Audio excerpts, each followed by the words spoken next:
me a favor and click recording on the Zoom meeting? Just in the top left-hand corner. It's currently paused. If you need help, I can help you out. There you go.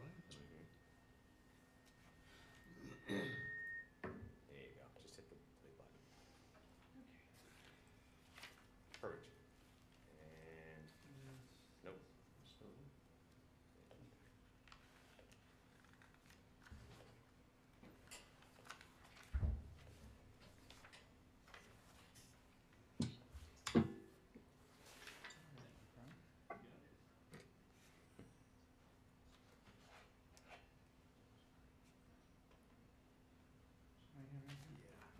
Yeah. Recording in progress. I There think you after go. my father. Now we're live. You're live. All right. Good evening, everybody. It is January 24th. This is the Master Plan Committee. This meeting will be held at the Municipal Building, 3rd floor, training room. Current time is 6:35. 355 East Central Street. Note to residents, all citizens are welcome to attend public board and committee meetings in person. The meetings will be also live streamed by Franklin TV and shown on Comcast Channel 11 and Verizon Channel 29. Recordings of meetings are available to Franklin TV's Franklin Town Hall TV YouTube channel. And additionally, in an effort to maximize the citizens' engagement opportunities, citizens will be able to continue to participate remotely via phone or Zoom. A link to access tonight's meeting, January 24th, 2024, subcommittee meeting link is listed below on the agenda. Just copy and paste it into your URL. Call-in phone number is 1-929-205-6099 and enter ID number 89838695-674 and then press pound. Once again, the call-in number is 1-929-205-6099. Enter the meeting ID 89838695674 and then press pound. Amy Love will not be participating tonight. Unfortunately, she had to be excused because she wasn't feeling well. I wish her best wishes, and I think she actually may be remote. I see her on Zoom. Janelle Lang is also going to be remote tonight, and Bruce Hunchard is remote. And who else do we have? It's possible that Amy is an old chair hanging on. It could be, yeah. So first thing on our agenda is subcommittee updates. I'm going to go to Kobe first with Community Services, Facilities, and Circulation, please. Yeah, so tomorrow, the sort of one main facility that we missed on our bike tour, because we knew we wanted to circle back to it around GATRA, is the Senior Center. So tomorrow at 2:30, GATRA is hosting a public hearing. So we're going to be in attendance at that public hearing. That's 2:30 to 3:30 at the Senior Center. And then we're going to follow that up with a 30-minute walk around with the Senior Center staff to understand what's happening there and understand the services and where the facilities are at. So 2:30 to 4 tomorrow if you want the whole thing, but 2:30 to 3:30 is that public hearing if you have thoughts on GATRA. We'll be listening and collecting input, and then we're back to our regularly scheduled programming before each master plan committee. Perfect. Good job. And I saw you post. That was clever. We did okay. Yeah, put together. That was neat. Let's start with, I'll get to Janelle in a minute. Ken, Housing and Economic Development. I believe you guys actually recently met last week. Yep, we did. Last weekend, we spent most of our time looking at the goals for more assessment, and now the next part is to try and bring in a few folks from a variety of organizations, departments, to get additional information so we can formulate those goals that we recommend keeping for the future, those goals that we recommend should be new. And you have a next meeting scheduled? It's scheduled, it's in there, I think it's next week. Let's see. Yes, February 1st. You got it. At 5. Good. I see that's on the calendar. That's perfect. Thank Yep. you. Good The news. agenda will go out to Amy. Perfect. Thank you, sir. Gina, Sustainability, sir. I see that's the next meeting is the 23rd. Oh, I'm sorry, it was yesterday. Yep, that was last night. We met last night, and we did mainly two things. We reviewed some of the survey results, and we worked on our outreach plans, which, as mentioned previously, we had one session already at the Winter Farmers Market back in December. We're planning a session at the Senior Center, tagging on to the office hour, the regular third Thursday office hours that happen there. So that's scheduled for February 15th. And we're planning to set up something at the library on either March 2nd or 9th, Okay. depending on what works for them. As soon as you get those dates nailed down, can you get them over to Amy or Absolutely. onto the calendar? That would be great. Good job, Gino. Next, Megan, with Open Space, Recreation, Natural, Cultural, and Historical Resources. Such a great long name. It is cool. So for our subcommittee, we are just confirming our public hearing times. Glenn and I are working with Attorney Sorrell to confirm our ability to move forward with a Saturday public hearing. Yes. Our plan was to be at the library for the 3rd, and we had got some feedback that usually public hearings are not allowed on weekend dates and times. I would like to push back on that, and which is why we're requesting disapproval from Attorney Sorrell with any feedback from him. The Attorney General is silent on the matter, but said best practice is not to have a public hearing on a weekend or public holiday when the public buildings are not available, and public hearings are not expected. And I said, made the point that as a parent of young children, it is very difficult for me to be involved in town matters, that I spend an exorbitant amount of time, energy, and money on babysitters to be able to be here to participate in, in this process, because I feel passionately about it. And so for us to be at a public hearing at a public building that's actually open on the weekend, we're going to be reaching a whole set of people that we haven't really gotten feedback from so far. The library has an event anyway on the 3rd from 1 to 3, so for parents to be able to come out of a room, and anyone else that may be at the library come out of a room and be, directly with us, I think it's going to be a great opportunity to get feedback from people. We're not looking at a public hearing bringing in, such as, sitting on the Conservation Commission and having, different organizations come in to present. It's just a completely different set of feedback that we're looking for in different participants. So I feel pretty strongly that this is the right place for us to hold the event. So we're just going to confirm that that's okay with Attorney Sorrell, and we'll move forward and get that on the calendar. My personal opinion, as I've mentioned to you already, I don't see a problem with it, but Brian, while we've got you in the hot seat, can I throw that question by you? To be honest with you, I think I wouldn't call it a public hearing. I would call it something else. And have an outreach, like an outreach Public event outreach. of some sort, Yeah. and you're okay. I don't think, Yeah, I don't think public You know, hearing is the correct real. I think the public hearing, if on a state level, that means something to them, and I think that calling it something else would be appropriate, and go for it. Yeah. Awesome. Call me or Amy and talk about it if you want, but Yeah, Amy and I have emailed back and forth Okay, about right, it. So fine. okay. and Nancy was in the conversation a bit as well. So thank you, Brian. So we'll have that, and then I think once we have the feed on that, just to confirm that we're good, we can then decide if we're going to still continue with the open space section being on the rail trail on the subsequent Saturday. So we'll just confirm with Attorney Sorrell and get those on the calendar. And Kobe, that's the 3rd Saturday usually, right? For the rail trail. Our walk? Yeah. Yep. And you're still okay with us joining if that's? Yep. Yeah. Okay. Yeah, I should just note it. Thank you. Megan, I'll follow up. I'll make sure I follow up with Attorney Sorrell on that, so we can expedite. Yes. Sounds great. Could I ask Meg, is Yes. it the 3rd Saturday, were we gonna do it in February or March? I don't remember. February? He had said February. Okay. That's okay, I'm just What like, is our timeline on we needed it by the beginning of April, is that right? Because now with all the weather that By we've been the- having, right. I'm wondering if Right. maybe pushing it off to March might be our better option. Possibly. Do you have anyone have a preference on? that would be either this February 17th or March 16th. I think Right. it's- Is that the 3rd Saturday? Yeah. Yeah, that's the third Saturday in March. The 17th, I think, is the first Saturday of February vacation. Am I Yep. correct with that? So maybe pushing it off to March. I don't know if people would be traveling and less likely to come. 17th is St. Patrick's Day, so that's St. Patrick's Day weekend. It's all the same to me, Beck. It's always something.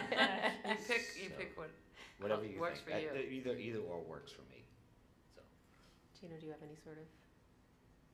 It would be Rick. Oh, right? I'm sorry. Rick. Yeah. Gino, you have no preference. Clearly, it's been a little bit since we've met. It does. We got our goals We're and all objectives done together. quickly, It's a so crazy thing, I know. right? Yeah. You know, Why don't we shoot for the 17th, and if there's a blizzard, Perfect. we'll do the We next can one. push it off to March. 17th of February. Yeah. Okay. Okay. What time is the walk, Kobe? We would do 10 a.m., but I can Okay. confirm. Okay. I will reach out We to could you look to at- confirm, and I'll get a flyer to, pulled off of the, is that okay if I steal the master plan flyer and edit content on it? I'm gonna flyer out just to Yeah. promote both of them. It's a good idea. Thanks, Megan. Thank you. Anything else? That's it for me. Good. Oh, actually, sorry, one more thing. Yeah.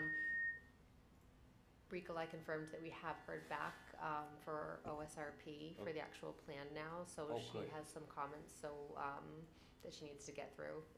So she'll be able to provide us with an update probably at the next meeting. Oh, good. Oh, good. And then we still need to do the rest of the submission. So we're still a little ways out on it, but at least it's progress. So It's good. it's been a long road. That's yeah, that's a Well, it's now our 2024 positive open news. space and recreation plan. So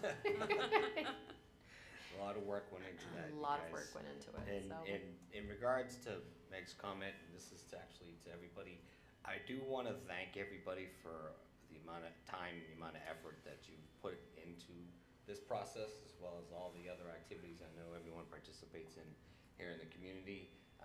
Please understand, I appreciate it, and I know the community and the town will appreciate it when we're done with this. We are going to be having some further discussion after I finish up with the subcommittee reports on our timeline to help kind of clarify our direction. Brian's going to talk about that shortly. But anything else? that's it for me. Thank you. All right, good. Over to you, Janelle, on land use and zoning. Okay, well, we tried to get a meeting on the books for last week, but with the Martin Luther King Day holiday, missed the timeline to get our posting by just a little bit. So aiming for next Monday, and we had said going forward we'll alternate Mondays off planning board meetings. And I'll get the calendar invite and the agenda out for that in the next day. But our agenda, our planned agenda for that, is to go over open items from the goals with the planning department and develop our outreach plan for land use and zoning. That's awesome, Janelle, and that's unfortunate about the last meeting, but for the 29th, which is the next Monday, that's going to be, we're going to need to have an agenda in by the 26th, by 1 Yep. p.m., so thank you so much. And I'll make certain that makes it on the calendar as well.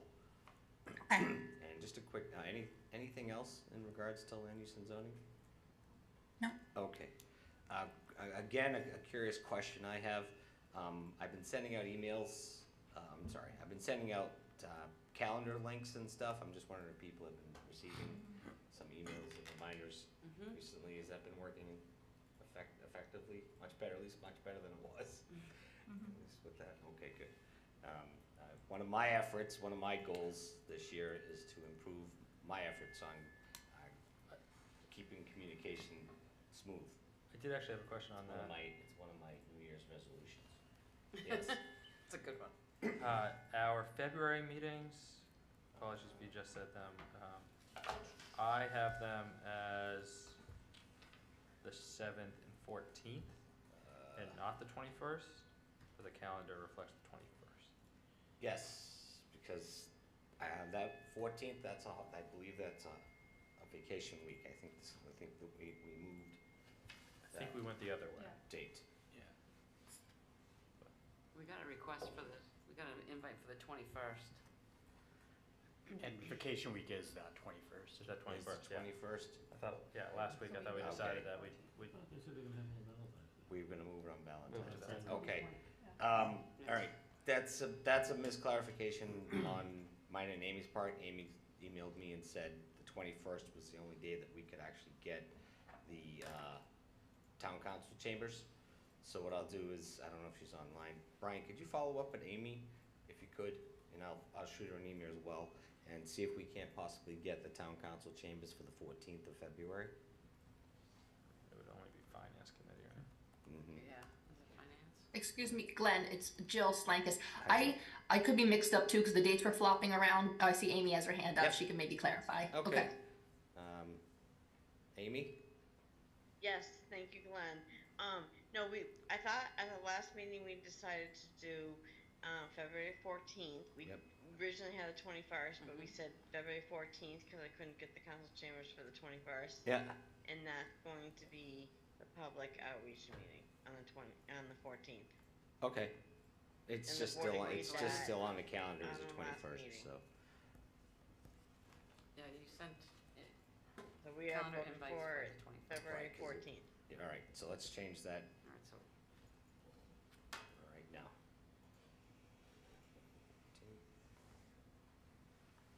at 6:30 or 7? What are you changing it to? To the February 14th. 6:30.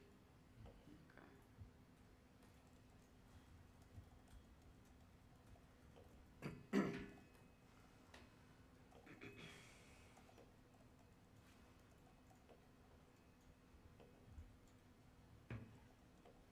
Perfect. And Kobe, you're gonna move your subcommittee to the same night? We're gonna keep that the 21st? No, the 14th. Okay. Yep. I'll update that while I'm talking about it. All right, perfect. That has been changed. Plus, it's Valentine's Day. We'll all bring in some chocolate hearts and enjoy the evening together. All right.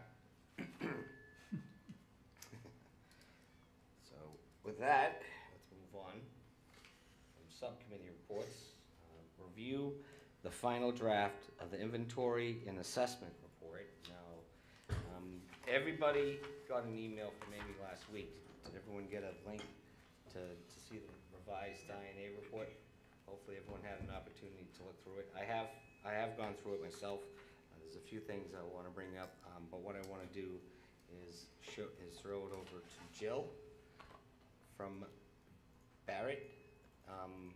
Is this, just a curious question I have, it's my understanding that this is the last version of the INA report? The last version, we're here tonight to let you know that the main thing the substantial changes were in terms of data that was provided by town departments and master plan committee members. We were able to incorporate additional data that was provided or asked for, and that was readily available. And we are here tonight to hear the review of this final draft document and the completed comment review matrix. And if there's any, minor things that would benefit the report to be polished up, we're going to listen to that and then work with Amy and Brian to see how best to address that. Okay.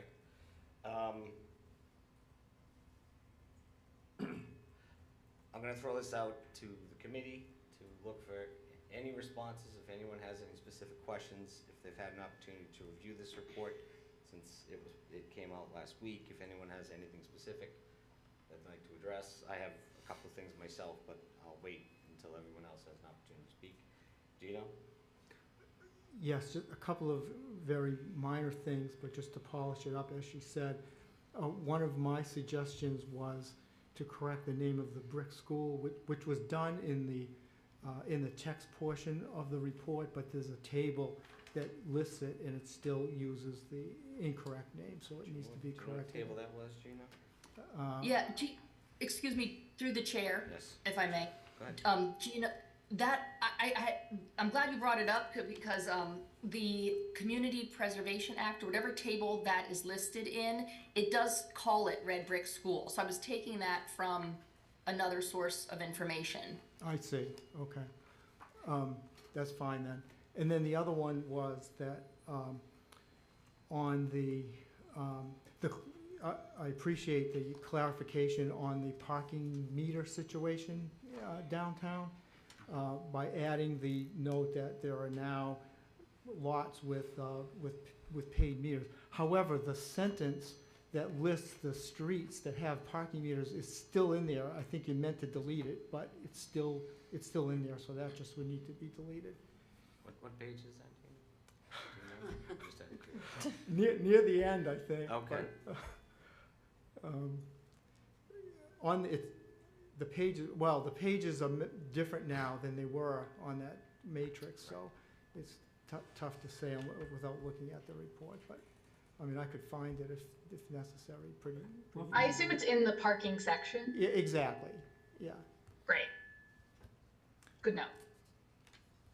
And, I guess that's it. That's about it. Anybody else? Okay. I've got a couple of glaring ones that I want to point out that I'd like to get fixed if possible. I know one of the things that I added into the update to the report was to take a look specifically at page 22, excuse me, page 22 in regards to the economic opportunity areas. Now, I do see that this particular section was revised to remove the Pond Street economic opportunity areas, and that was taken out of the report. However, on page 21, underneath priority development sites, there's still Pond Street priority development site listed there with 33 acres. So specifically what I'm referring to in the new revised version is page 27. Page 27, section 3 at the top, where it says Pond Street priority development site, that's actually the parcel that's been removed because it's been sold. So, Amy, you have a question still, or? Oh, no, I was just, if you don't mind, Chair. Yep. So we were working on that, and then, I was trying to adjust at first, that was part of our first part of the economic development areas to do. We know we've sold it, and there's condos there now. Mm-hmm. I'm just not sure where we need to remove it from. Is there one page that we need to remove it from? It's currently listed under the priority development sites, so I found it here. Page 27, paragraph 3. Yep. Okay. All right. So we can remove that. Yes. And I had the economic development map updated as well. That's true. I saw that. I actually have a picture of it in front of me right now. However, the version of this map 4.1 in this copy that I have in front of me is not updated. It's not the updated version. So the maps, the first map in the back of the book, 4.1 economic, that is not the revised version. I do see the revised copy online. It just didn't make it into this report. That's all. So. Okay. Good comment. Thank you. Yep. Can I add on to that? Yes. Officially, as of today, the Pond Street property actually still is an economic opportunity area, even though it's developed, and it also is a prior development site, even though it's developed. So I think we add in a couple of notes in the document related to that, but obviously it's fully developed out. But these are the state approves these, and therefore it still is, unless they take it away. Essentially, it hasn't been. So therefore, so I'll just add in a couple of little notes in there to clarify that. But you don't have to change the map, or we can, if you don't want to. I don't care. But if somebody says how many. What's the matter with making it correct?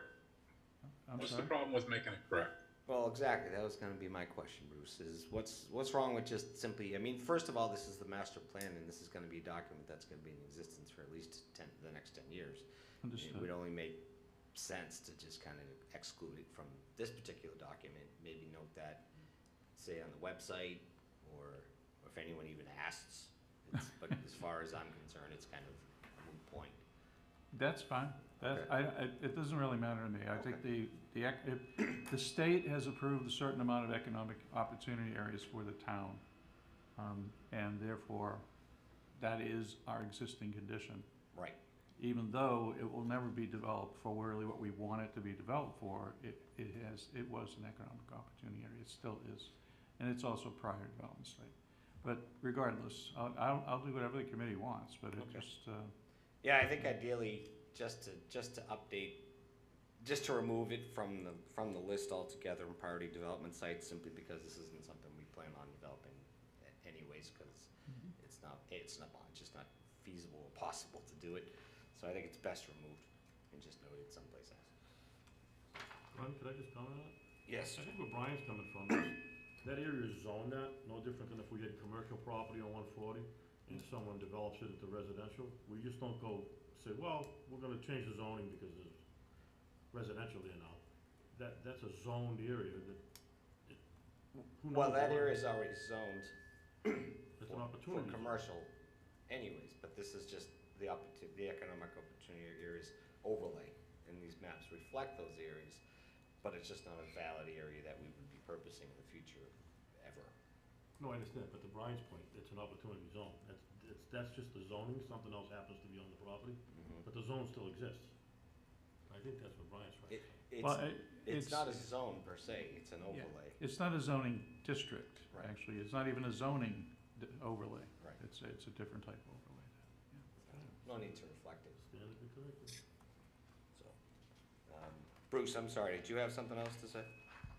Well, I'm just a follow-up to that. If it's not gonna be used, do we get some credit from the state because we call it an economic zone or a development zone? Or if it's not, if we don't get any credit for it, why have it on the books? You know, just eliminate it. No, I understand your logic. Are you also wondering if that means would we get credit to say add another area within the community that we could put this opportunity area into? Like for instance, I suppose like, we could do that anyway if we identified one, but the one we identified that we never used and we sold off for residential should be stricken and taken off the record. That's true. And what's the process, Brian, to get that off the state's list? Well, I'll tell you what, next time I talk to MLBD, Yeah. I will actually talk about that issue and say, should we or shouldn't we formally do anything?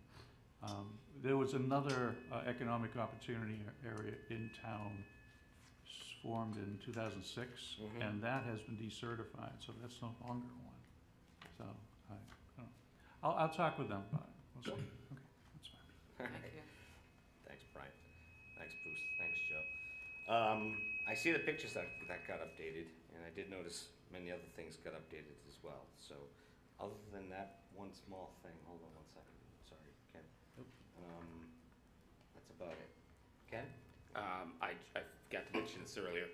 If you go to the new or the latest version of this on page 10, one of the things that we had mentioned, because the Committee for Housing and Economic Development, especially housing, is really looking at how we filter out age ranges. So in that chart, figure 4.1, the age distribution, I think maybe we just forgot to put it in there, or I forgot to put it in there, but if you look at the age distributions, when you get to 25 to 44, we thought that's a pretty big range, and we really wanted to parse it out a little bit more to go 25 to 34, and then another section for 35 to 44. So we can get a sense of that range. It's a very big range, and as we know, we've had people even come here at a town meeting who are in that range, but a little bit more, either to 25 to 34 or 35 to 44, and we'd love to see if we could parse that out a little bit more. Yeah, I'm not, Lily Kramer, my colleague, is on, and she's worked on this, and we've had this discussion because we went through all the comments and, wanted to address them, per the suggestions and recommendations. So Lily, I don't know if you'd be able to briefly explain, the data is provided in this time frame. That's the age range that the American Community Survey estimates provide. If they were to be broken out, there might be a different kind of data that would be provided, but Lily, can you explain?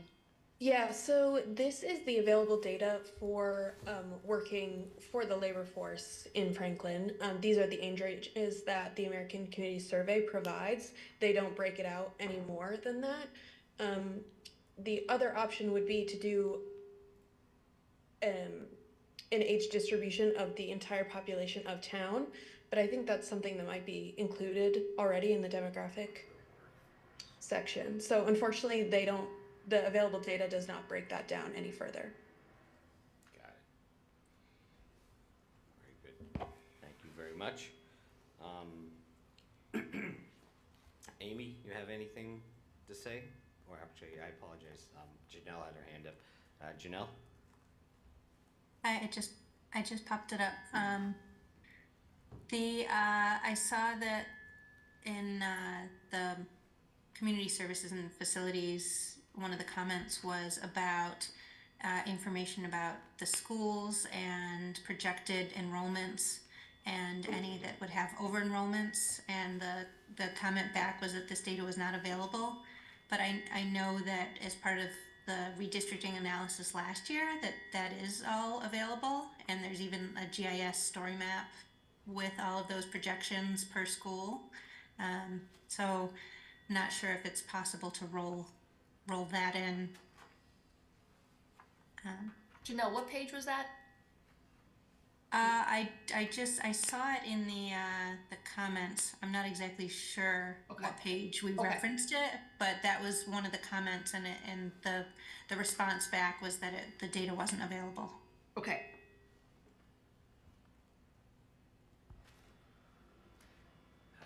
Jill, would you mind looking into that data, or just to see if that you have a means to accumulate that data? Yes, And we would be happy to look into that Thank and you. give you an updated response, or be able to include that. Thank you. Okay. Thank you. I appreciate that. Janelle, anything else? No. Okay. Glenn, Yes. they're actually gonna have even more updated population projections, enrollment projections, early February. There will be a meeting on that should be on the public calendar. So the most up-to-date data based on the 2020 census will be available then. I think there's a note in here saying that they'll update when they get it. Pretty sure That's I correct. remember seeing that. Me too. We can always add that in once information becomes available. Okay. We can definitely update that. So, all right. Anybody else have any comments, Yeah. questions? I'm sorry. Good. Okay, just a few. Workforce was the key. I was trying to figure out, they definitely break down the demographics further than those age groups, but it's workforce. The table 9.1, actually, I don't know if it's still table 9.1, the conditions of the buildings. And the response was, yeah, those were based on stakeholder interviews. This is the table that says, like, building good, building bad. And we're asking for a little more detail. Is there any way that we can, Data. yeah, or at least like categories of it's good in this way, or it's bad in this way? It's right now satisfactory or needs improvement. Oh, yeah, sorry, I was. Right, that's page 108, Jill. Yes. Oh, I see it in maybe page 120 in the new version, maybe, or maybe not. No, that's page 108 in the new version. Okay. Mhm. All right. Okay, I see that. There were a couple different tables. Satisfactory. Yes. I guess if the information is available from the folks that work in those buildings or in town, it's easy enough to update the categories, but we have no other way to get that information. Brian? Yeah, I think Amy and or I can talk with the facilities director and see if we can firm that up a little bit. Okay. If not, That then sounds great. they're Thanks, not, but Brian. I have a feeling that they probably can do a little better than that. Awesome, thank Sound you. good? Yeah, that's great. Anything else? Yes. Still good. All right. Chris, is there? That's all feedback. That's feedback.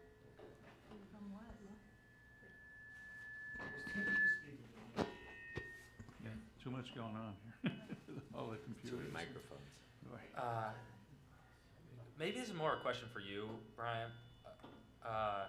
Parking counts of lots, like private and MBTA lots, that seems easy to get and fairly firm. Do we have that, or can we get that? That seems like, I'll go down and count. No, I mean, I guess you're right. We could probably, go down and literally stand there and count parking spaces. If we need to firm up that a little bit, that's fine, but, so we're talking about MBTA only, or we're talking about the? And the private lots. The private You know, lots. Yeah. We talk a lot about public lots, but as we Yeah. move toward thinking about shared parking, just how many parking spaces are available that maybe we could be using more efficiently? Yeah. Seems helpful. Yeah, we did a parking study for the downtown in 2008. 2008, Yeah. was it? Yeah, Mhm. and I know we probably could update some of that, but don't have to really. Bobby, you mean the don't post, have you to mean know to what- include post office in Ben Franklin, Rockland Trust? Yeah, Rockland Trust, post office, Ferrara, Santa Fe. I think that's everything. Dean College. Amy? Amy? Yes, thank you. Chairman, I'm just trying to understand, what we want to do with the parking spots. It's really controlled by the administrator's office and the police. So, and obviously with COVID and all that stuff going on, it's been less, but it might increase as we get more development in town. So I'm just wondering where we want to go with understanding about the parking spots. Yeah, I think that the use and the efficient use of available surface parking spaces is very much within the control of the Franklin Town Council and Planning Board, and we can have policies, including those recommended by MAPC, to adopt and encourage shared parking amongst private lots that allow us to develop without needing to add new surface parking spaces, or as many new surface parking spaces, right? If there are businesses next to each other that operate at different times or have different peak levels, or if we're just not at peak and we can reward people for giving up their private spaces, that's better for everyone. So yeah, I guess we're not at the recommendations phase yet, but it seems to understand the opportunities, the number of spaces seems like a relevant data point. Chairman, I'd love to chime in here from Go ahead. Beta Group. That's definitely, you just exactly said what I was about to say, is we're not yet at the recommendations phase, but using this as a guideline to start beginning to think about those recommendations is a really great point. One of the recommendations we could have is recommending a new downtown parking study. The parking spaces themselves, especially the private ones, because they're not technically public services and facilities, it might not necessarily be relevant to this specific plan to put those numbers into this plan, into this section. But if we recommend that parking study, we can make a specific note that says, including those private spaces and those MBTA spaces, so we can come to an understanding about all parking in that area specifically. Okay, I'm hoping to get beyond recommending of more studies as much as possible, but I hear you. I feel you. I write those studies, I feel you. Ridership levels at GATRA, did you receive any, anything back? I did not receive any word back. I called and nobody called me back. So if somebody has an in, maybe, at Yeah, GATRA. that would be me. I was hoping that if I came, It's Mr. Gatcher. if I came at different angles, then maybe Okay. we'd increase the response rate. They're aware that this is data that the town has wanted, and Okay. they're just slow at getting it to us. I'll poke them again. Okay, thank you. Okay. Okay. One of them, travel characteristics, including personal miles traveled. This was, there's a Brookings Institute study on how people travel by, I think they had Franklin numbers on vehicle miles traveled, and the response was not something we typically provide in a master plan. And I would say, why not? Let's be the first. That's a helpful statistic for us to understand, to benchmark how we differentiate how we move around the town. If we have data around estimating personal miles traveled, why not throw it in? Unless Amy or Brian wants to respond to that, I can respond to that again. I'm here also representing Jeff Maxtudis, who's the lead transportation planner on this plan. So that's his recommendation. I can ask him maybe why we don't normally provide that onto master plans and get back to you on that. What we do tend to look at is taking this inventory and assessment report as really just a small baseline. So we're not going to capture everything, especially in the transportation plan, because of the weird amount of data that's available. If this data is available, and if we think maybe we can base some of our recommendations off of that, we can look into adding that into the plan somewhere as well. Yeah, I linked the data, so that, I mean, Yes, I get yeah. like not producing a new study, but if the data exists, I struggle to see the downside. It's a reputable Well, that's- institution, but anyway, thank you. Yeah.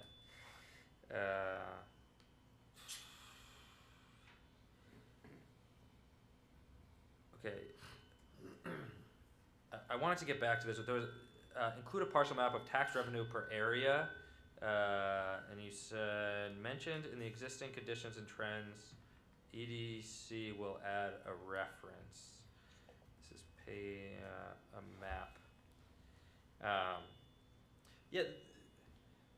Maybe this is a question for our planning department, and less you guys, but we have the data around how much tax revenue each parcel brings in per area, and that's a very helpful tool for understanding which spaces in town are more financially productive for the amount of resources that they take up. And so I'd encourage, GIS has already provided this data, so I think we could throw a map in. But I'll follow up with our planning department. Walk score, similar to vehicle miles traveled. I think walk score is a pretty nationally recognized metric for understanding the walkability of a place. Why not add it? I can respond to you with the same response as previously, which is as representing Jeff Maxtudis. That's again not something we typically add in as a professional addition to a master plan. I can ask him to explain that more, but we don't typically use it as it's sort of like our U.S. News data, where we don't always exactly use that as a professional reference.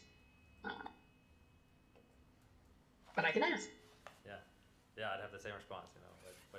What's harmful about more data as long as it's good data.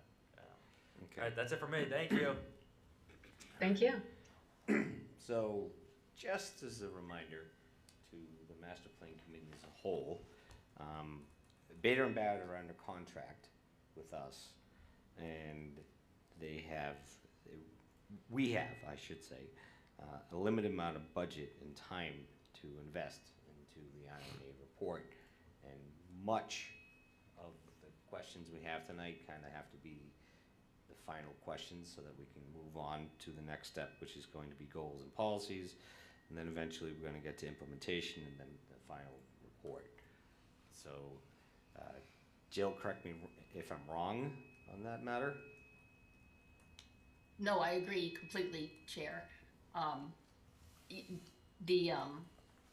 Kind of the master plan process, as I think Jeff Max Tudis may have mentioned at the first meeting, or Brian or Amy, it's process of assessing where are we now, and that's kind of the phase that we're kind of wrapping up here with the inventory and assessment, the community survey that was done. The subcommittees have been reaching out to folks all across town. Next step is, where do we want to be in 10 plus years? And I know the subcommittees have already started to think about that. I'm sure all the committee members have, we have, and next steps are gonna be an issues and opportunities report. And the goals, the vision statement, which I know the committee has already worked on also. And then the last thing is, how do we get there? And that's the implementation plan that Glenn mentioned. And that includes the goals, the policies or strategies or objectives, whatever the committee decides to call them. And then the actions, the actual actions that have, estimated timeframes, who's responsible for carrying it out, and a detailed action plan going forward. So, Thank you, Jill. I appreciate that.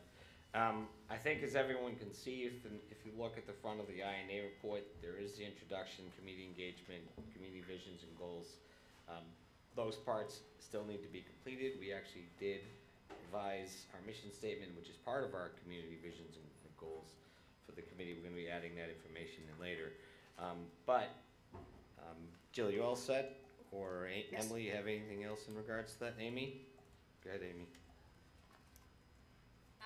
I don't know, Jill did have a quick presentation for the INA report and Okay. next steps. If the committee agrees to allow her to present it. Yes, absolutely. That would be, I didn't know she had a presentation prepared. I think it's very brief, and Okay. but you can check. By all means, we'd be happy to see Okay. it.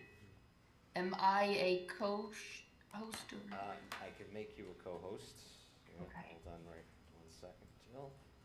Okay, thank you. Let's see. Actually, I think Amy's the only one that can do that. Brian, you want to? Please, thank you. It's okay. There was just a few slides. Brian's gonna make you a co-host. Okay. Yeah, he's working on it.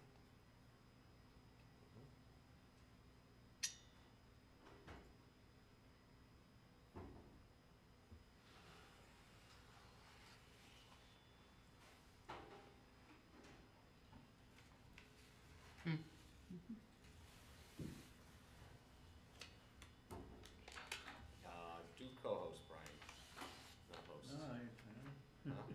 not what I intended. Apologize.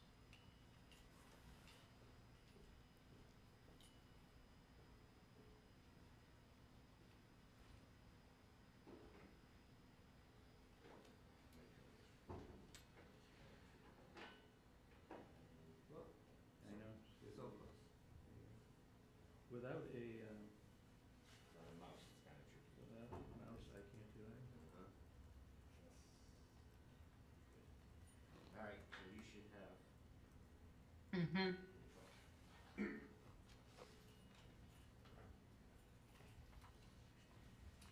Can anybody see the slides? Yes, ma'am. Chris, you got that? Yep. Okay, thank you. Okay. So we kind of discussed the revised inventory and assessment report, the master plan process, next steps. We just went over the CRM and, the additional data in the town, and thank you for everybody for the reviewing it. I know it was a lot of information, for giving it a second review and for the helpful feedback you gave us tonight. We appreciate that. So then the exciting part is moving forward. And I kind of just verbally went over this, the flow of the project. The inventory and assessment report, community survey have essentially, been underway. Coming up is issues and opportunities. I know the committees are reviewing their goals, the vision statement's been worked on. And then in the spring, I imagine we get to the implementation plan.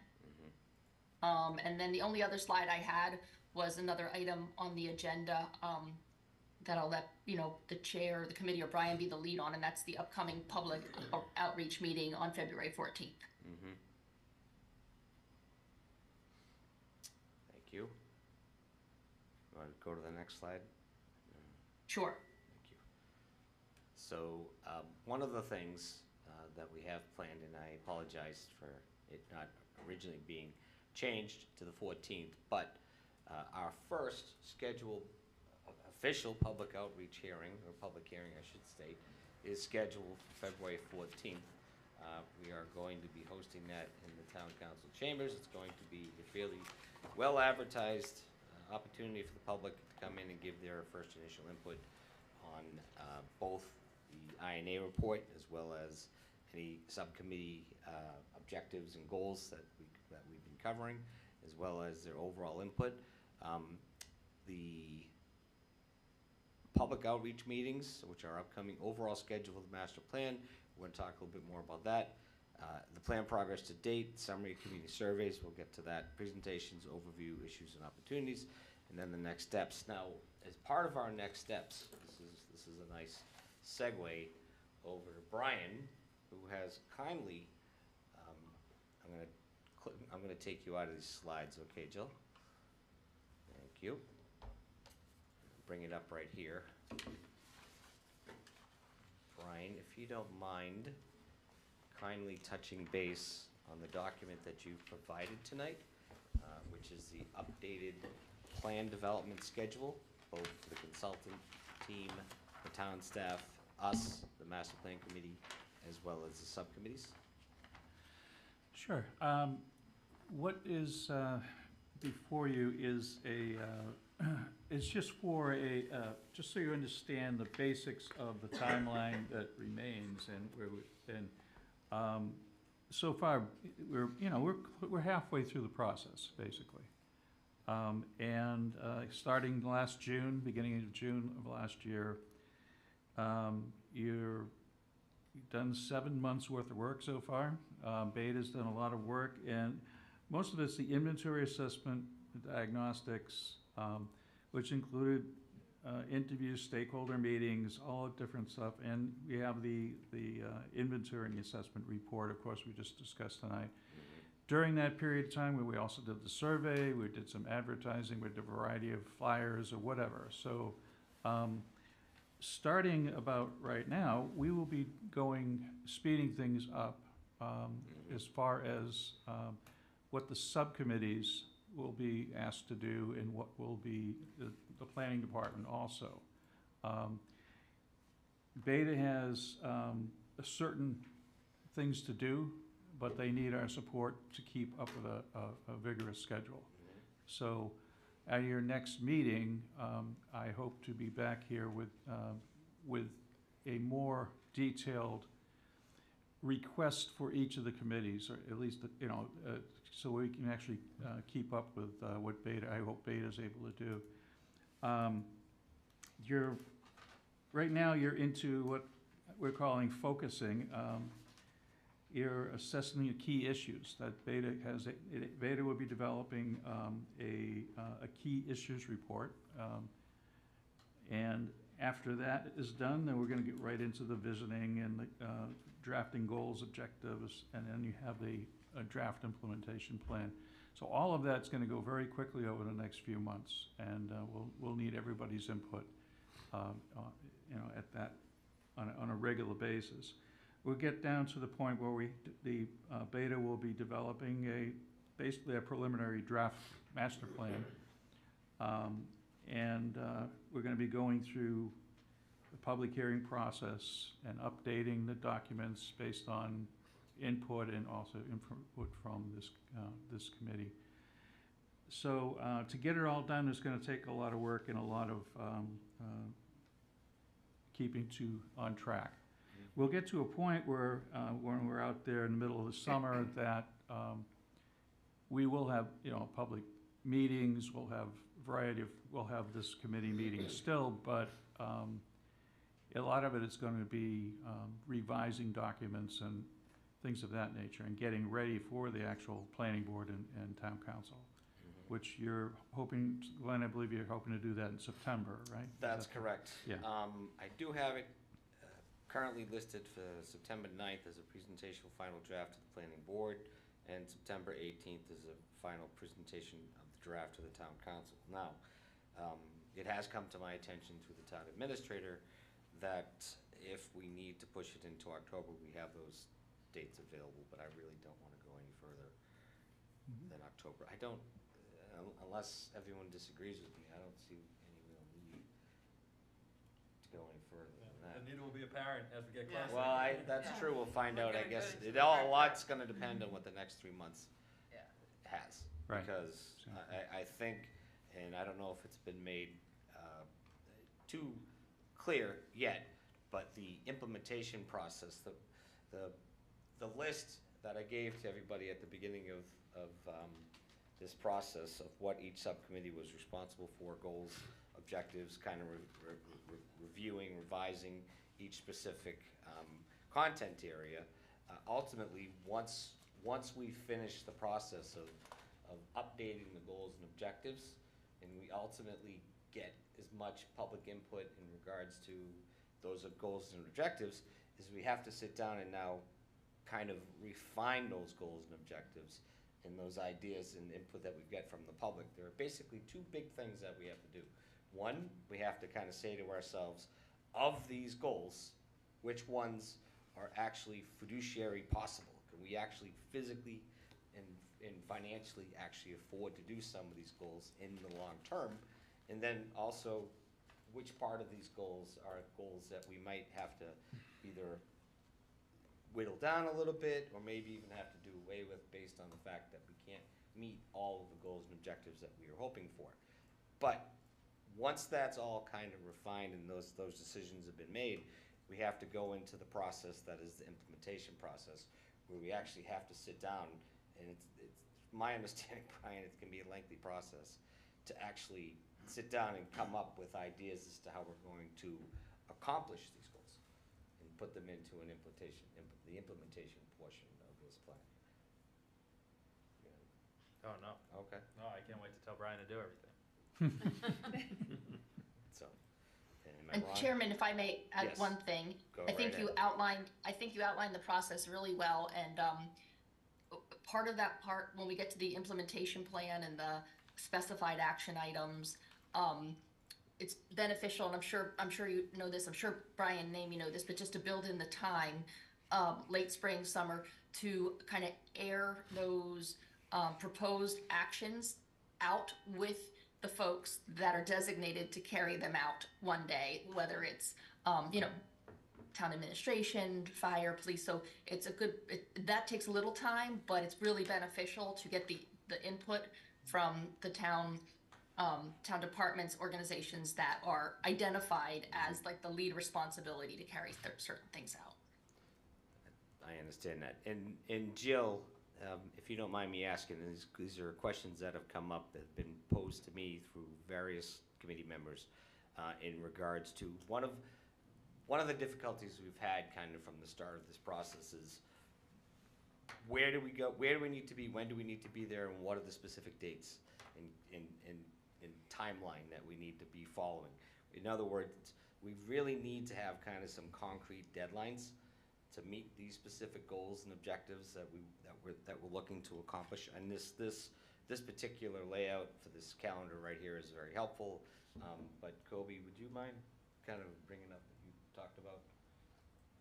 Yeah, I think we've never done most people here have never done a master plan before, and so just understanding, all right, if drafting goals and objectives happens late March into April, what does that mean? Does that mean that the subcommittees have written our goals and objectives by early March? Are we doing the drafting? Are you doing the drafting?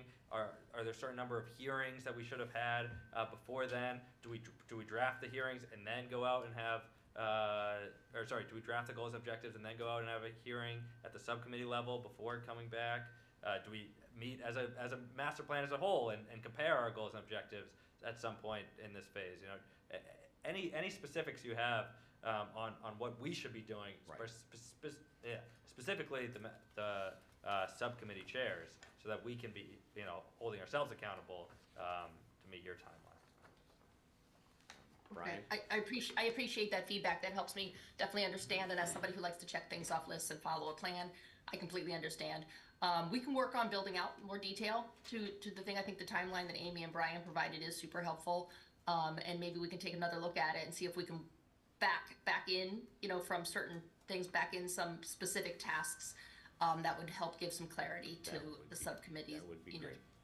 Yeah. And I know Amy, I think, has her hand up, but I'll let you address that. Chairman. Brian has a quick comment to make. Go ahead, Brian. Yeah, there's actually a couple of things, and one is that by the time you get to your next meeting, a lot of these details are going to be there for you. Yeah, that's what it sounded like. Okay. Thank you. So I will take this. The reality is this here that you have in front of you is actually about 4 times that size, and with all details in there. So, but for a meeting like this, I didn't think you really needed to see that, and we need to clarify a lot more things. I need to talk with Jill. I need to talk with Amy, and I also would like to talk to each of the subcommittee chairs. Maybe individually, just get on the phone with me sometime, talk about where you're at, where and just a general discussion, because we really we want to work with you, and we want to be there when you're needed. When we're needed, also you need to know when you're going to need to produce the things for your own, your own committee has to produce for the whole process to continue on. So we're doing a really good job of listening, thinking, and talking, but sort of when do you need answers and start to actually.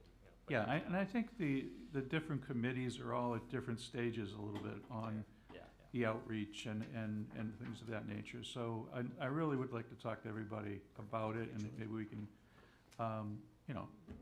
my department can help in some ways to make sure everybody is in line, if you will, and going forward. And you have, so anyway, that's the end of my thought on that. Hold on, one question. Hold on, Kobe, just 1 second. So to the chairs, Janelle, Ken, Kobe, Gino, Megan, do you guys, when you have an opportunity, could you touch base to Brian's request to try to follow up on that when you get a chance? Yeah, could we just follow up in an email, and then we can respond with our available time? That's fine. What's your preference, Brian? Whatever your preference is. Well, I mean, I'll leave it up to the subcommittee chairs to decide whether they want to, meet online, or you want to just talk over the phone for a few minutes or whatever. It doesn't matter. Whatever your needs are, we'll try to help you. But I think over the next couple of weeks, it'd be good if I had to talk with everybody. Okay. Thank you. Kobe? Yeah, just 2 clarifying questions. What are key issues? Just key issues weren't part of the last master plan draft. What does that phase entail? Jill? Yeah, I'm happy to answer that, and Emily, you can chime in after if you'd like to. The key issues are things that we have kind of identified through the work in the existing conditions, the inventory and assessment report, and I think in the outreach, in the community outreach, so a key issue could be just making things up and things we've heard tonight. Not enough parking when people want to go downtown or something. So we look at that as an issue and an opportunity, like to look at. So it's written in kind of a narrative, and then that gives some substance to the recommendations. So like, if we're going to answer the question, why are we recommending something in the implementation plan? It ties back into the issues and opportunities that were identified in this process. Thank you. But God, I hope To you add don't tell us to that there's that, not enough parking. Jill. I just want to add to that, Jill, Kobe, to that response. When going out for funding specifically, it's really great to have the reasoning behind why the recommendations are the way they are. We see this a lot in our hazard mitigation plans that we write, where whatever funding mechanism that the town wants to use, we'll ask, well, why is this a project that you want to complete? And having that direct back key back to those key issues and opportunities is just a really great way to prove that there's an issue and an opportunity there. Data about facility quality. Yeah. Or parking usage. Yeah. Okay, thank you. Do you help us develop the goals and objectives and implementation? Okay, I didn't know that. Cool. Well, it sounds like I was gonna say earlier, in terms of staying on track, the timeline and all of that, there is a part of this that stays fluid, and I think probably most of us on here like a timeline and a deadline, but we worked on a project not too long ago where kind of gave them a hard deadline of when it finished, but they came back to us and said, you know what, we have 3 more committees we want to meet with to make sure that we've got these actions correct and they're doable by what their staff, and that we had the right thing. And so we extended it a month. So there was a where it was like fluid, and it was valuable, really valuable, because you're doing this once every 10 years or so. You want to get it right. You also want to wrap it up. So it's this balance. It's a balance. So we do want to have dates on the calendar, but if something along the line comes up where there's value to expanding a little bit one way and then maybe trying to make it up in another phase, we can all work for that. Yeah, no, that makes a lot of sense. Yeah, I think all we're looking to avoid is like us in October being like, oh, you know what, we're gonna have this meeting when we could have been having it in February. Yep. Thank you. Amy, you had your hand up. I apologize for not getting to you sooner. We were just finishing up a discussion. Amy. Actually, can you hear me? Yes.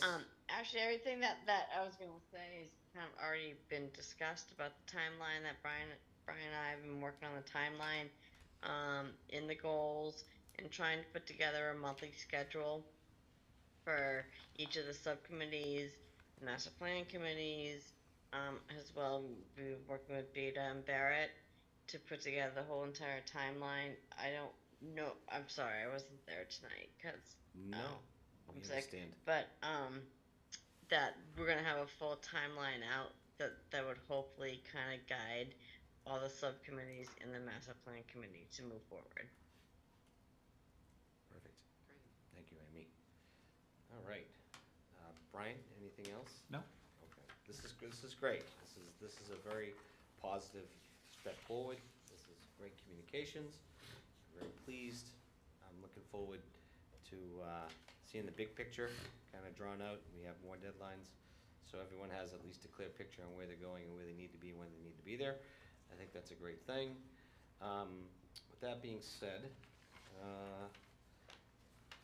any other further discussion, Amy, Brian, or anyone else in regards to the timeline discussion? All right, that's all good stuff. So that moves us to the next item on our agenda for tonight, number 4, planning for public outreach meeting. Amy?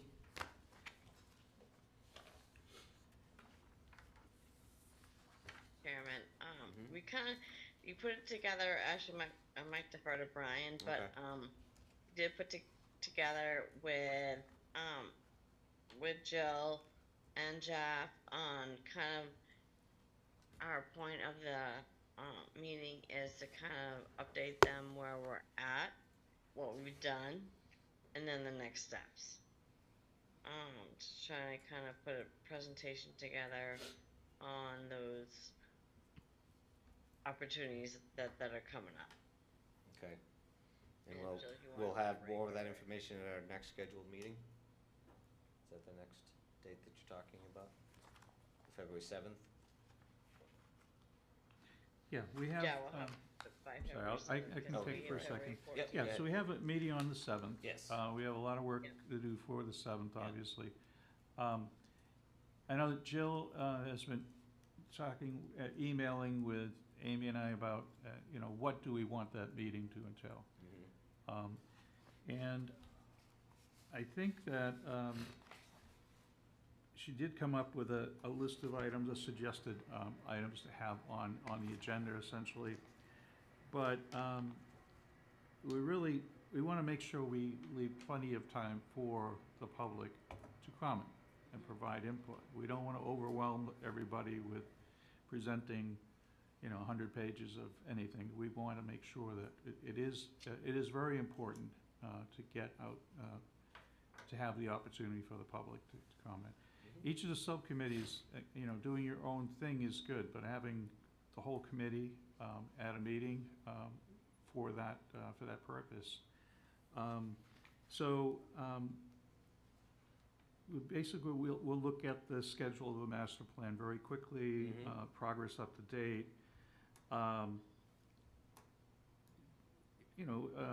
Talk about the meetings, tabling events, the survey, INA report, but we don't want to go crazy, so we'll put together half a dozen slides on those and just go through quickly. So the summary of the community survey, I think, is important generally for the community to understand what the results of the survey were.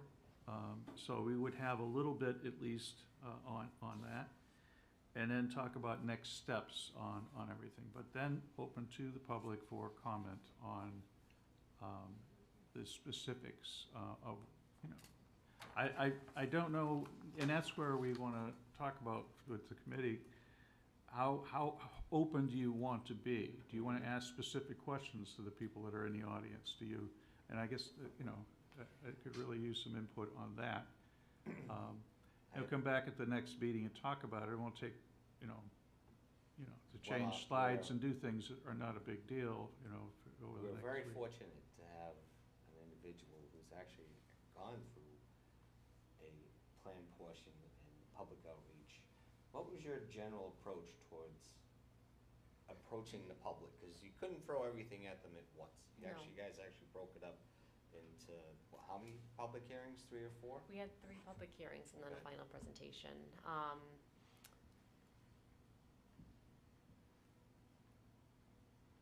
I'm trying to think of like our best. It was a lot of discussion and open conversation. We had specific items that we sort of broke it down to.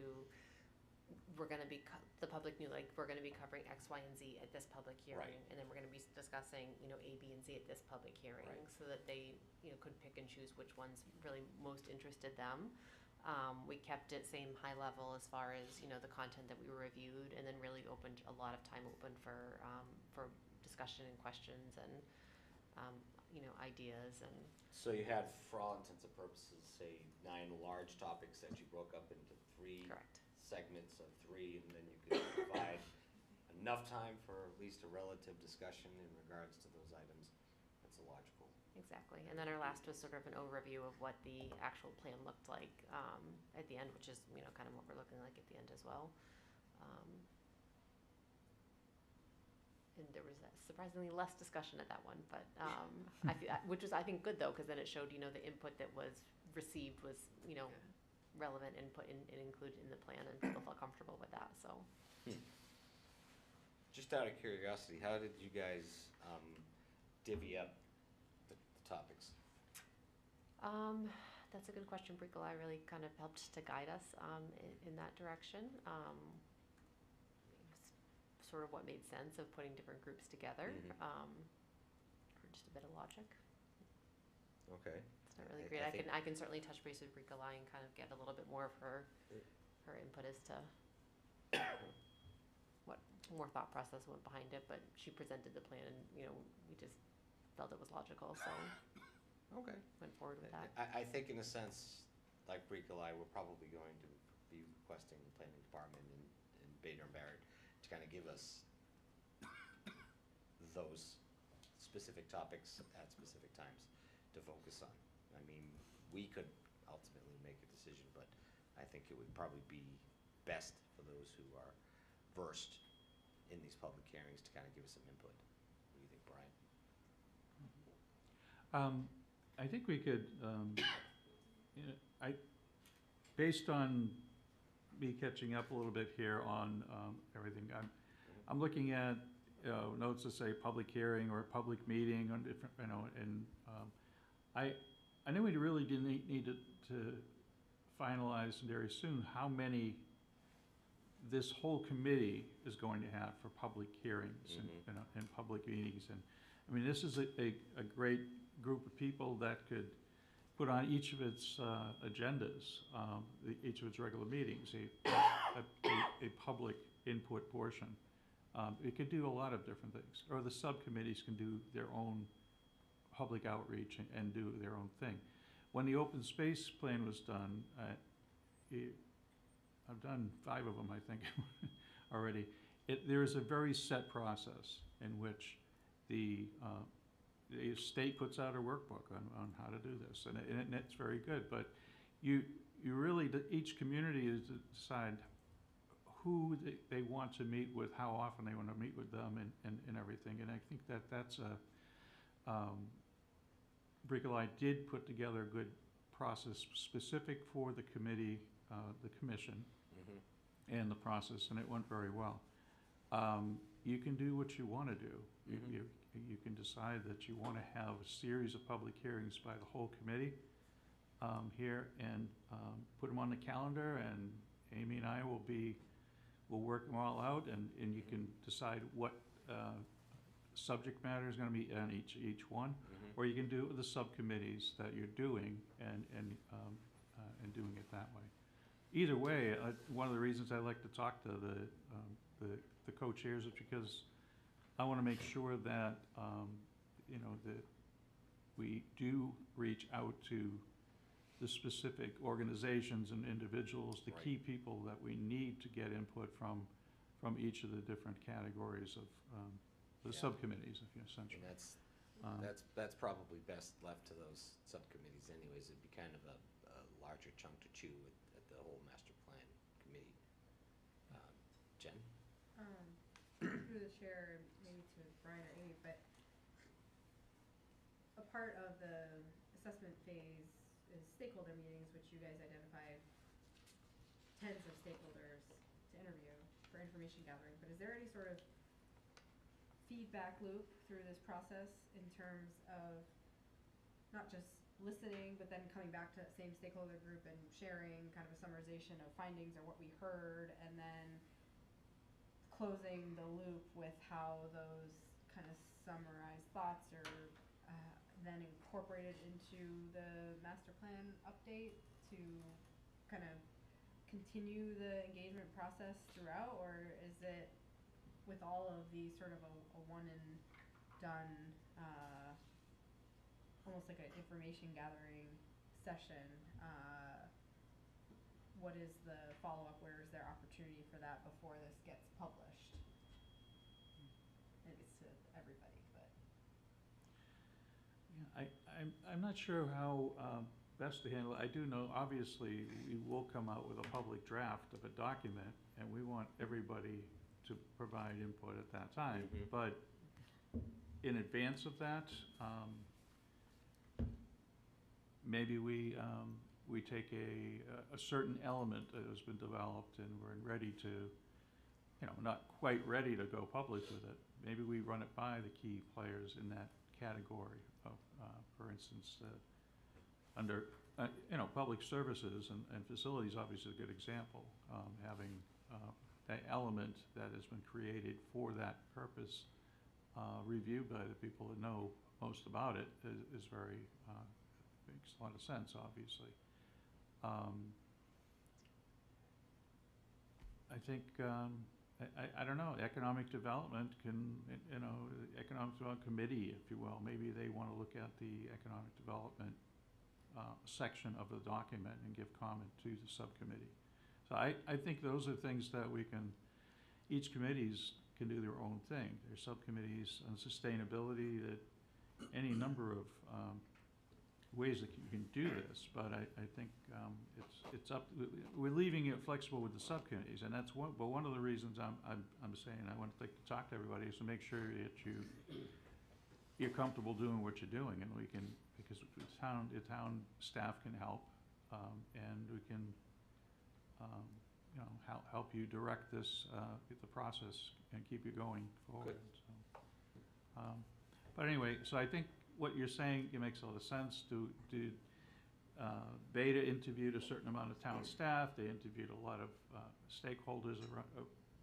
Do we get a list of these stakeholders, which we probably pretty easily can do? We get the stakeholders, and and ask for additional input. Hey, by the way, since we've been working on this, since we've been working on the last 6 months, we're still here. We still would like to hear from you. This draft document has been developed. I don't want Beta and Barrett to be updating this thing continually for the next several months, obviously. But if there are key things in there, we need to know about them. But I don't know. I think your input's just as important as mine. I'm not really sure what process, other than what you're doing, is going to work. So. Excuse me, Mr. Chairman, we did receive comments from DPW, engineering, the library on the inventory and assessment through the CRM. So yes, they were some of the folks we've interviewed. They've had a chance to look at the inventory and assessment. I'm guessing the same. When we have a draft of the key issues report, it'll go to the master plan committee. It can also go by the town departments again as well and get their input. Those are the two main. We usually have the master plan committees and the town department staff take a look at them, each phase of it. Perfect. Thank you, Jill. Jen, anything else? I have a lot of thoughts, but Janelle's had her hand up for Okay, a while. Janelle, I'm sorry. Go ahead. Oh, do we lose her? Uh-oh. Okay, there we go. There we go. Okay, thank you. In the last meeting, we started brainstorming a little bit about how we might be able to translate a Maptioneer style exercise in a more analog, like open outreach forum. And if it sounds like this first public outreach is going to be more presentation and formal stand-up comment period, then maybe we have another one that we schedule that is an open house weekend in the high school gym.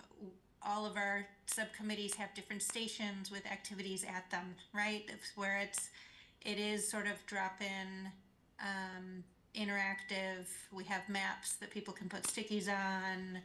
We have 8.5 by 11s that have a map, and you can say, where would you put a historic district, right? And people can just draw on it and color, and we gather input that way.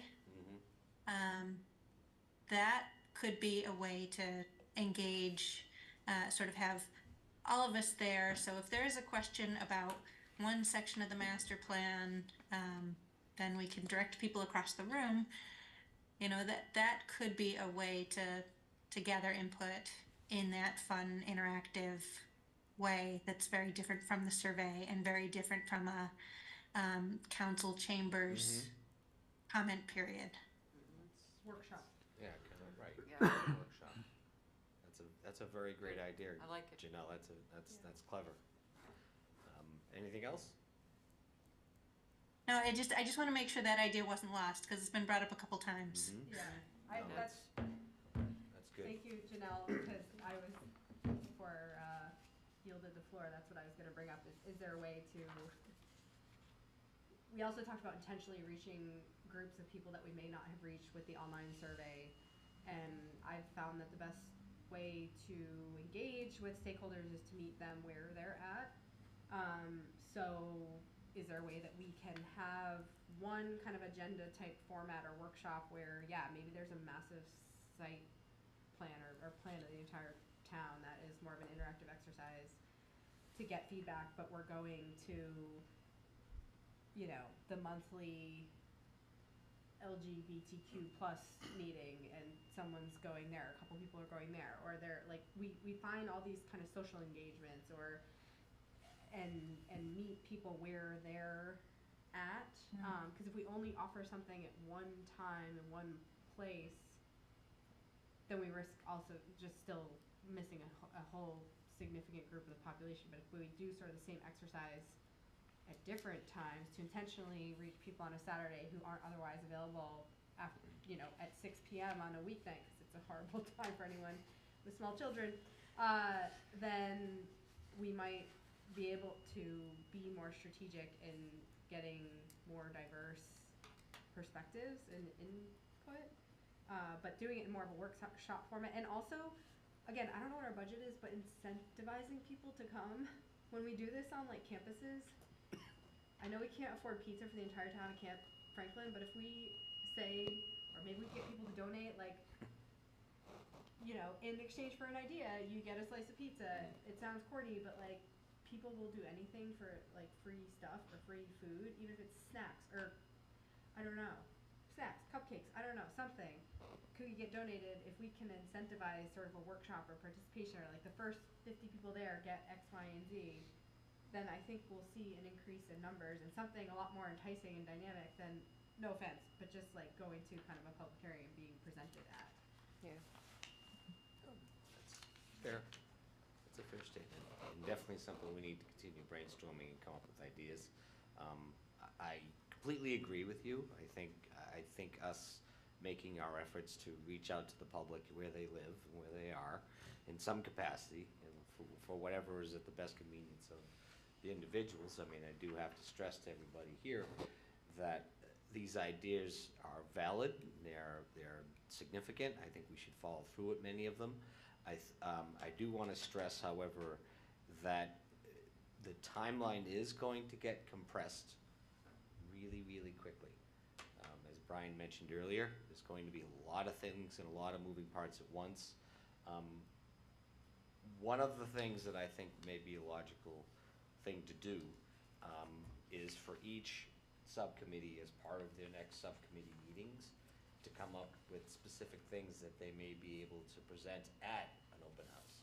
And kind of either put a flow chart or list or whatever of something that they might want to have in their corner, and just kind of brainstorm from the subcommittee levels, so that when we do set a date and we do put together something that's in that type of a outreach public forum, that we'll have something available for them to do. But unfortunately, much of that's going to come back to us, simply because we're putting a lot on the planning department as it is, just trying to keep the master plan on schedule and on par. So I would kind of throw that out to us as a committee to kind of sit down together. And it can be in an informal way. It doesn't need to be in this formal state of a committee. It can be us just kind of sitting down and throwing ideas at each other and saying, okay, what can we do, and when can we do it, and how soon can we do it, and when should we do it? That kind of harps back to what we were discussing earlier, is when do we do it, when should we do it, and where and when does that kind of fit into our timeline here? And how many times should we do it? And how many times like that should we do it? So they're As all often valid. as we can. They're all valid questions. Can I? So, yes, no, sorry. Sorry, Mr. Chairman, thank you through the chair. I think that to get that kind of feedback is really important, that we need to have these interactive charrettes, right? Like we did one up in this room for the economic development, The MAPC? MAPC in 2019. There were lots of people in, we had boards, we were putting up, like, what's important to you, what about this, and those things are great. Sometimes people like to have, a presentation and then a chance to get up and talk, like they did for the OSRP. Yeah. And so I think a combination of everything is really important, and then you can do these things like what we did for the sustainability group. We were at the farmer's market and we were just talking to people, and they were writing stuff down, right, to really get a good idea of what's going on. So I think if we're gonna do in the town, if we're gonna do in the chambers for the first one, and there's a little presentation, I think every subcommittee maybe comes up with one question and that we can say, like, this is what this is what we're really interested in. This is on the top of our minds. This is what we need help with. And then we have them available to sort of prompt responses from people. It's just one for each. We might not get through them all, but if we have them ready, then that will sort of guide that process. And then, or is it gonna be an hour and a half? Is that the length of the one on the chambers? Probably. Yeah. Probably no more Yeah, than so that. maybe we'll all get to Keeping it. people And if we engaged. can't, then the next time, the other people get to go first. right? So that we at least start off kind of formal, and then we break down into the real fun stuff. The stuff that I like to do, right? Thank you. Me too. Gobi? As always, Mel beat me to exactly what I was going to do, which is to ground the ideas, because I think that it sounds like we're nearing on something, and let's just put a plan together. And I would say, if I could just refine it a little further, open up with a presentation, and then okay, here are the stations you're going to be around. This group's thinking about these things, and here's their question. This group's thinking about these things. Here's their question. Go around, talk to the chair and the members that are at each, and throw your answer on the board. And yeah, each subcommittee comes up with whatever their board's going to be. Maybe it's a map. Maybe it's just a question with sticky notes. Maybe it's pros, cons. But come up with your, and I would even say not even per subcommittee, but per section of the. That seems easy to do in 90 minutes and gets us a whole bunch closer. It's not everything. I mean, we're working within budget and limited time and limited ability, but that seems like better public outreach than we've done so far. So. Well, can I just respond? Just one quick question Councilor before. Frangilli? I apologize, Holden. Brian, to you, actually, to the administration question. These types of events, do they need to be posted public hearings or just kind of public? I mean, the thing is that these are actually events associated with gathering data and information from the public in regards to the master plan. How would we need to approach that? Kind of along the lines of what Meg was talking about on Saturdays. It's pretty straightforward. I mean, if you're gonna have a public outreach type of event, and you can have the majority of members at that committee, at that meeting, you just post the committee meeting agenda. But that doesn't, you don't have to, and then you have, but you don't really have to, and then attached to it is a flyer on whatever, you know what I'm saying? That way, you have the agenda and a flyer. Just so it's public notice. Yeah. Just so it's at least out there and people are aware, from a legal standpoint. Right, and it'll go on the calendar, the whole deal. Okay. It just that, and we'll actually have, we'll have meeting minutes, the whole deal. But the meeting minutes might be snapshot of what your presentation, whatever you're doing, Right. all right? That's not a problem at all. Okay. Long as we have, you get posted enough time, but you wanna let people know well in advance anyway. We so you do. can get people there. You don't wanna do it 48 hours in advance of a meeting. No, so. these are week out type plans, so At that least, we yeah. gather as much Yep. public role all the ones. Mel, you want to complete your thoughts? I'm sorry. Thank you, Mr. Chairman. Yes, through the chair. The suggestion that Kobe made, I think, is a really great idea, except for the fact that if this is going to be in the chambers and it's on Franklin TV, because we want to give people online a chance to comment, then they're going to miss all that other stuff. Right. That's going on. And so that's what just worries me. I mean, I want to do what you suggested in one whole charrette. Like, everybody knows that they have to come in to do that or meet us at the school or whatever. But it's just if it's gonna start off on hybrid, then like how do we make sure that people stay with us? Technology's so powerful. When we do when we break out into different activities, we can mirror and send out the links where you're going to comment on different pages if you're participating remotely. Okay. Yeah, but I also for centuries people connected in person as the only thing. I think we should do our best to make sure that remote participation is possible and viable and helpful. But we also want to encourage people to come in and participate. I know. Having Miro boards, sorry, yeah. No, hold on a second. Megan, No, I'm you sorry. I can wait. I Okay. don't think I'll lose my train of Jen, I'm sorry. Or just to Kobe's point, they're Yep. Miro boards, which I think MAPC did this, Yeah. which is again, it's this platform, it's software. Maybe that's the only thing I bring on the table is something that costs something.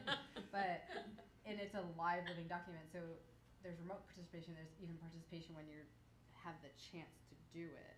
So not in that exact moment, but 2 hours later, it's a record, but you can also add to it.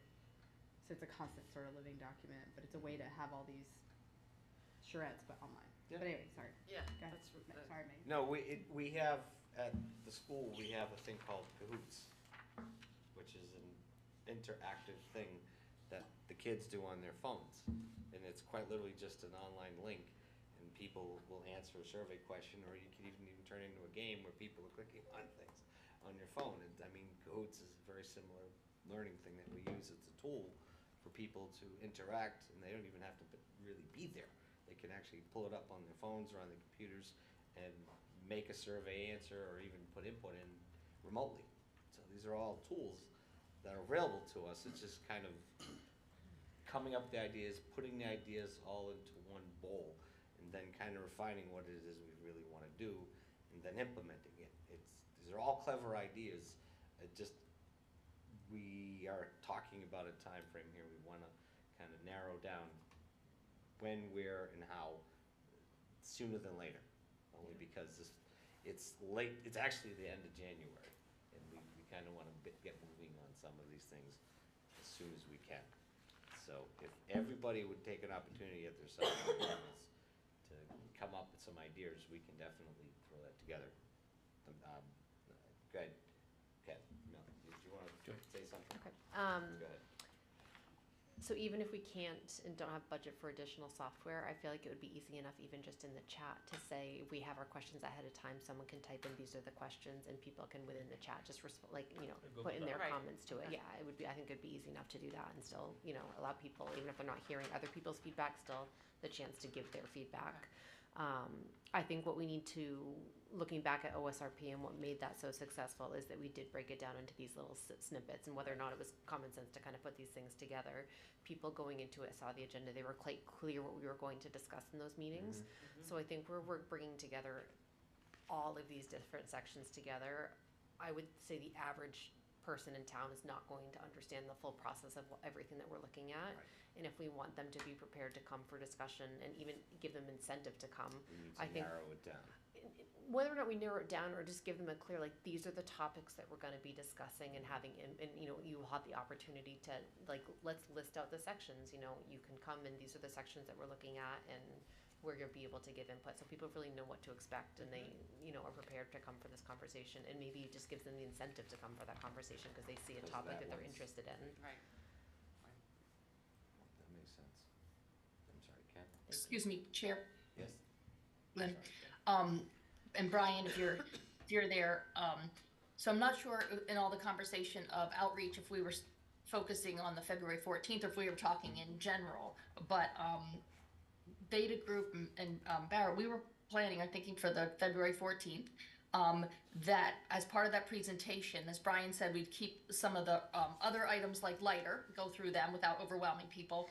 And then we were hoping to use it as an opportunity with slides to have some bullet points for each element of the plan to show what we have come up with as the issues and opportunities, and kind of say, what are we missing? What's important to you?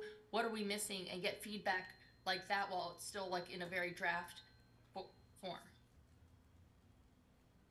So basically, the February 14th, we would use that as kind of our introductory public hearing with presentations based on kind of Beta's requests. And then we kind of spawn off of that for another event and say maybe, how soon? Maybe element specific then element specific, people could, Right. drill down. Right. But I guess what I'm getting at now, I'm trying to wrap my head around how soon would we then put something together, because that would be mid-February for that meeting. And then we're talking late February, early March, already into March. So we kind of want to think about the frequency of these events, and how frequent do we want to do them. Go ahead, Kobe. I think a key thing that we're missing is that our subcommittees are public meetings and are tasked with doing their own outreach around their specific ideas. I'm not overly concerned about having master plan-wide separate hearings. If we want to have multiple opportunities to engage, then it sounds like we're narrowing in on an initial one where we have key issues and you can provide feedback, a charrette type one a month later, and then after that, I mean, we have actual agenda items that the public is welcome to come and comment on, and we need to do a good job outreaching that. But eventually, you know, we're gonna have a conversation around goals and objectives and approving those. And if we advertise sufficiently, I'm sure there will be people who have thoughts on that. So let's not freak ourselves out by needing to do more than we have to. Outreach at your subcommittees, outreach all the master plan. We're gonna do, you know, a few public hearings. Let's do an open one, let's do a charrettes type one, and make them as good as we can be. And get the charrettes type one on the calendar as soon as we can, Yes. so that we can give, you know, a month's notice. Hey, here's the big day, everyone show up. Right. So we're talking March, if that would be the case.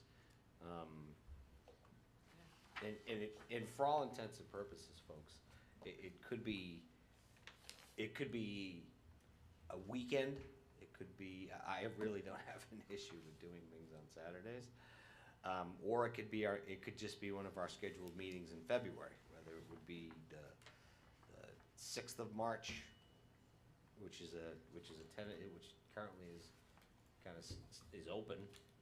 Can't. No, can't. Joint budget committee. Joint budget. That's joint budget committee on that night. I would highly encourage us to do a weekend Okay. on a Saturday for some of the points that Megan raised. To have the charrette be less of a town meeting type function is going to be really important. More of and a make town it gathering. to what Kobe talked about, which is it's an event. I do think that these sessions tend to be more effective if it's led by a consultant that can help to facilitate the dialogue, to help to give ideas to what the sessions are. I'm conscious that, you know, we've already gone out to a consultant, the RFP's there, the scope may be limited on what they may or may not be able to do, but typically that's what I've seen be effective. So if there's some flexibility, as Brian had suggested there, I'd put that out. Number two is, as far as these ideas on what we do at each of these sessions, make them games. Let's make them fun. You know, not just, you know, with subcommittee members saying, hey, let's talk about this. And so I'd encourage us to think about it from that perspective and make them types of games. And I'd also encourage, you know, Beta and Barrett, to the extent that you have experience with all the engagements that you've done, what are games? What are some effective games that communities that you facilitated on housing? We're not the only towns that's dealing with housing. You've used ideas on how to get that message across and collect that feedback. So I'd really encourage our consultants to help advise us on how to make that charrette session more effective as well. Brian? Sorry, Ken, hold on one sec. Just in response to his comment. Yeah, so having an additional charrette type of activity during, say, March at some point, I think you're gonna have your February 14th meeting, which is gonna be your probably outreach meeting.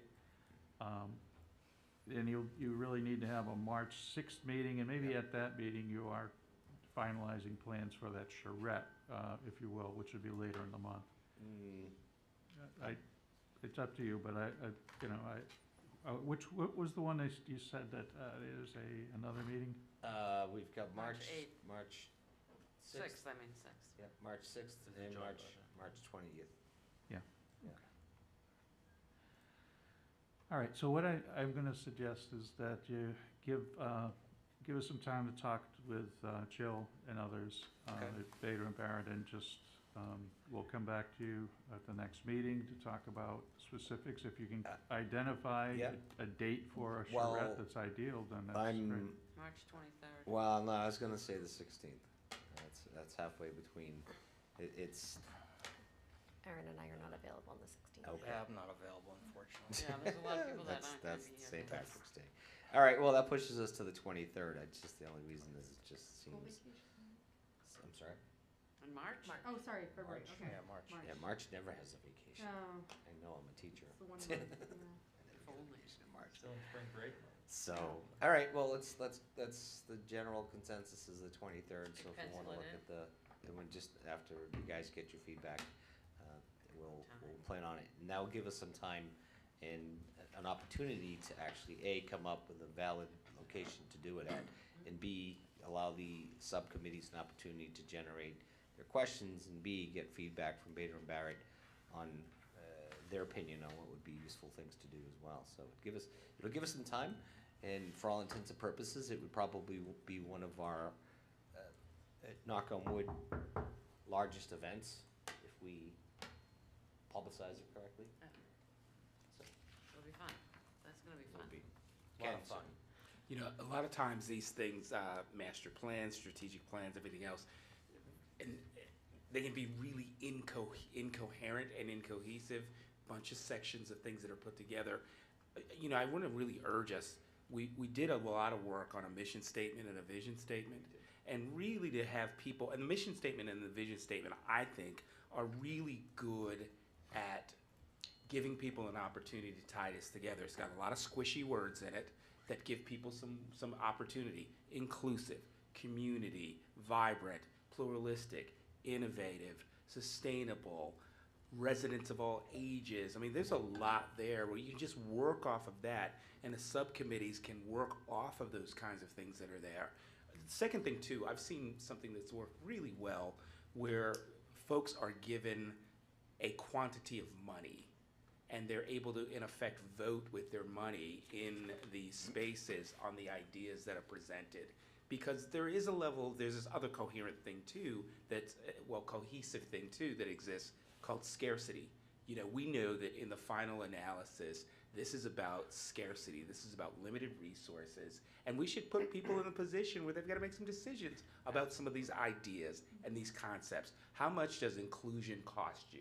And how much are you willing to pay for it? How much are you willing to pay for, you know, for the person who says, okay, here we go, single family housing only with 2 acres around it. Okay, so what's that gonna cost and what's the extent to it? To really get some ideas flowing about what people are looking for, I recommend wholeheartedly, don't start from the ideas of the subcommittees, start from the ideas that come out of the mission statement, the vision statement.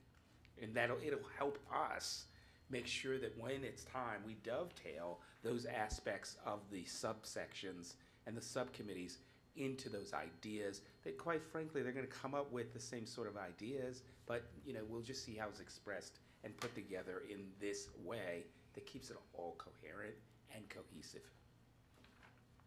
Well said, Ken. Brilliant. Anybody else?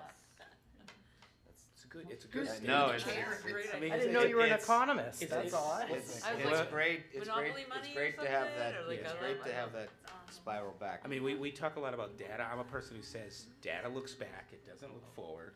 And a lot of times we do a lot of data, and we don't have I think data also needs a theory. And I think we oftentimes ignore the theory of the data, and we just get a lot of data, and it just runs wild all over the place when we're talking about multiple people and multiple committees putting together one report. And that's why I think these reports get shelved, because they're confusing, and because they just don't have a theory. And I think this mission statement and vision statement is the theory. We can use that. No doubt about it. Rick, did you have something to say? Or Eric? Anybody? Joe? Bruce? Anything? Not on this particular issue, but I got a couple of technical things I'd All like right. to get cleared up before we go tonight. All right, hold on 1 second. You had a Megan Okay. follow up on just what Ken? Yeah, so now this is changing my whole thought process Yeah. on this, is whether or not we go off in subcommittees and create all these different questions and like ideas and games, or do we as a whole committee look at the vision and mission and come up with some key things, like key ideas of where people would put their money and have it one big game in this whole room? I would say both. I would say maybe just the latter, maybe just looking at the mission and vision, because then you can take the input from that we get from all of these things, and we'll be able to pull that into our own subcommittees, rather than pulling the subcommittees for the data, pulling the data, you know, the input for the subcommittees.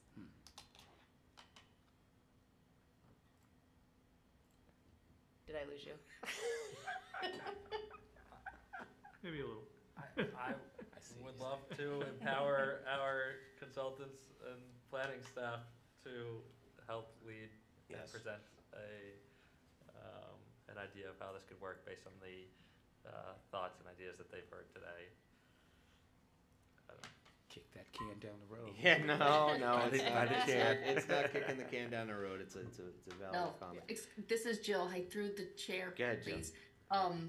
Two things. One, I definitely recommend having food. When you have like an open house type thing, you know, it could be small, but definitely food. It gets people talking, gets people, you know, just maybe, you know, coming or staying. Two, open house is a nice word to use. First, you know, if you're looking for a different term to use so that people, if the time frame in fact is going to be flexible, if there's going to be a set presentation followed by an exercise, then maybe, you know, called something else. Lots of ideas, you know, that are being thrown out, and we can work with Brian and Amy based on what we've heard tonight to come up with some things that may work well in the time frame that, you know, that we're hoping for and everything like that. Perfect, I thank you, just want to Jill. follow up and say I love that you folks are grappling with this because even as consultants, I think we grapple with this whole idea of public interaction every single day. And every single day we wonder what would be the most effective way to address these issues in a public setting. Food and money. Yeah. So good work. Candy helps too. That comes in handy. Thank you, Emily. Thank you, Jill. Bruce, you wanted to have a couple technical things you wanted to talk about? Yeah, this is the second time when I joined the meeting online. The only pictures that came up, you know, pictures of people speaking, were the two consultants and Janelle. Nobody else comes up. I don't know if the Franklin TV is streaming it, why it's not streaming on, you know, on Zoom.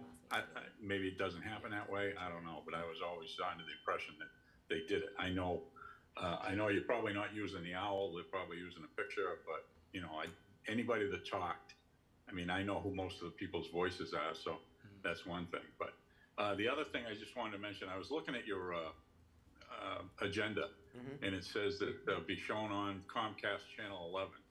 Well, just because I wanted to see what was being broadcast, I recorded Channel 9 and Channel 11. I haven't gone back and looked at them yet. But Channel 11 is the Rhode Island PBS weekly station. So I don't know if that's the one that's actually being broadcast on. I won't know until I go back and check it. But most of the stuff I know the ZBA's on Channel 9. I think most of the other town boards are on Channel 9 when they're in session. So just a couple of clerical things that maybe we can clean up. All right, I'll look into that. I appreciate that feedback, Bruce. I'll touch base with Franklin TV and see what we can do to get this issue resolved. But yeah, I apologize because on my end, I can see all of these things. I didn't realize that you and Janelle and the rest of the crew weren't actually seeing this from that side. Well, I don't know about Janelle, what she's seeing, but I know that she comes up. When she spoke, her picture came up. Okay. When the consultant spoke, their pictures came up. When everybody else spoke, no matter where they are, who knows? Oh, all right. So They you're didn't- not seeing the chamber. No. You're not seeing. Okay. Maybe that's what it is. Yeah. Right, the TV. Yeah, I'm in gallery mode, so I can see Bruce and the consultants and Glenn, and then I see a black box for FTV control, and that's where everybody's voices came through from the chamber. But I can't see if there is any screen sharing or anything like that. Hi Ken, I can see you because you're logged in, nicely muted. I will say it was the same But last so night as well. Yeah, if there's anything shared, we can't see it from our end. I mean, luckily you sent out the timeline ahead of time, so I had it pulled up on my other screen. Good. Wow, Good. we were making faces at you the whole time. Yeah, I know. Now, Franklin TV captured He it was all. going like It that. just didn't get out too. Yes, Ken, go right ahead. Do we have to have this in the chambers? The public outreach meeting? No, not necessarily. No. I mention that because I'd like to explore, especially with food involved, whether or not. Well, we you're could- talking the 14th or the March one? Is that what we're talking about? Yeah. Yeah. So the 14th in the council chambers. That's our initial. Of February. Yep, on February 14th, and then we're looking tentatively March 23rd. It's open ended until verification. I do agree that would be better if not in chambers. Oh, I 100%. 100% agree with you. My point being, especially not being in chambers and food, I'd like to explore whether or not Dean College can host a public meeting there. Are we allowed to do that? One, and then secondly, Don't see how that could be okay. a public a conflict of interest in any way? I'd like I- to if explore it. I don't think if Brian it- if can it's answer possible. that question specifically, but I think that's actually, And whether or not we'd be able to provide complimentary food and beverage. that's where the conflict may come in. And I'd have to verify that with.